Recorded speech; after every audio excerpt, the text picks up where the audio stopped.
Well, now to the country of Georgia, where thousands have once again taken to the streets in protests against a new foreign influence law. Now, Western countries have joined opposition political leaders in Georgia in denouncing the measure that targets media and other groups with significant foreign funding. Respirator. 17-year-old Anastasia is ready to rally for Georgia's future. With a respirator on her hip, in case police fire tear gas, she is out to meet people who share her anger. Georgia's youth are furious over the foreign influence law passed by the parliament.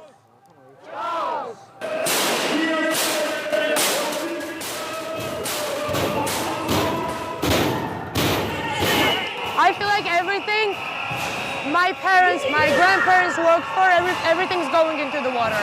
Everything's with this 84 people, the complete direction of the country suddenly changed.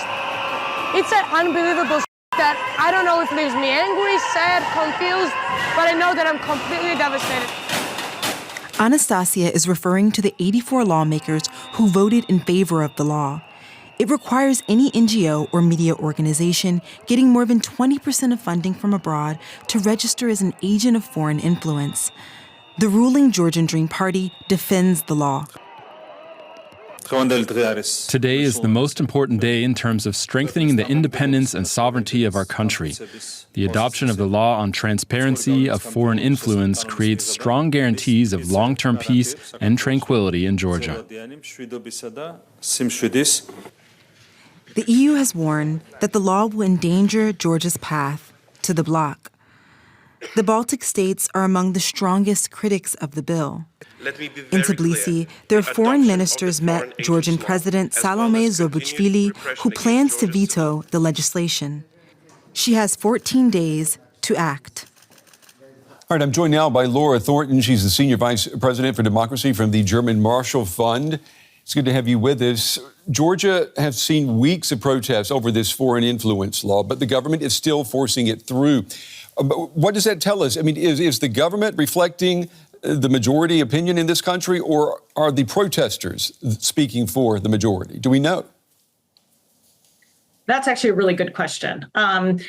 It seems from the streets of Tbilisi, we've never seen anything like that. I mean, estimates of up to 300,000 people in a country of 3.5 million. So it does seem like public support is there. We don't have adequate data at this point to say like what percentage of Georgians are for the law or against the law. But the government is undeterred, and I don't think public opinion would sway them either way, because this is part of their illiberal playbook that they've been implementing over the last decade when I first moved to Georgia.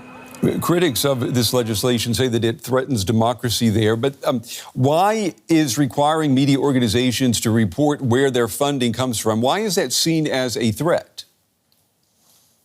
Well, first of all, there's no need for it. I was an NGO in Georgia.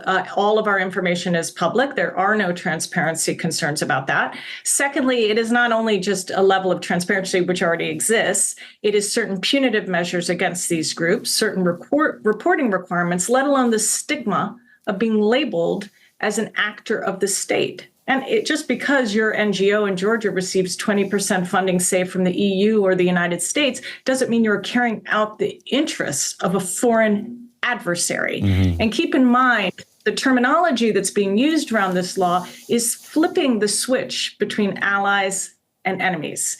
And apparently, according to the Georgian Dream government and their rhetoric, the United States and the EU are enemies of Georgia. Mm-hmm. Interestingly, not mentioned in the law is Russia, a country actually occupying Georgia and increasing its occupation inch by inch every year. Yeah. European Union diplomats are saying that Georgia's attempt to join the EU is now at risk. And I think something like 80% of Georgians say they still want to join the EU. So what's happening here? I mean, is the this Dream Party, is it working against the will of the Georgian people when it comes to EU membership? Yes, because, and I think that we've just been like ostriches with our heads in the sand about this. They've been very clear for years The problem with the EU and joining the EU is you have to pass certain reforms. These are democratic reforms. If they do so, that would create a level playing field which might not return them to power. At the end of the day, this is all about keeping Georgian Dream in power.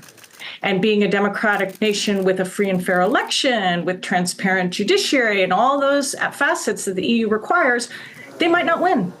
And Bidzina Ivanishvili, the oligarch that is behind Georgian Dream, is terrified of that prospect. So when having to decide between the EU and staying in power, Georgian Dream picks power. The president of Georgia is meeting with EU ministers today, Wednesday. I mean, is there anything that the international community can do right now to mitigate this conflict at all? I think there's a little bit. I think there are things we can do. I'm very pleased that the United States, that Assistant Secretary of State Jim O'Brien was just there. He didn't.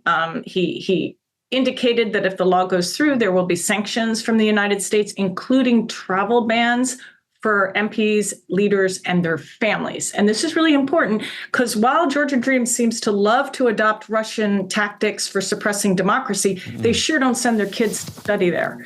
Yeah. So I think travel sanctions, reconsidering visa-free travel for Georgians in Europe would have a big effect, particularly if it includes family members, financial sanctions. I'm not saying this would change the course because I think GD is dug in, but it could have some impact. Laura Thornton, Senior Vice President for Democracy from the German Marshall Fund. Laura, we appreciate your time and your analysis tonight. Thank you. Thank you so much.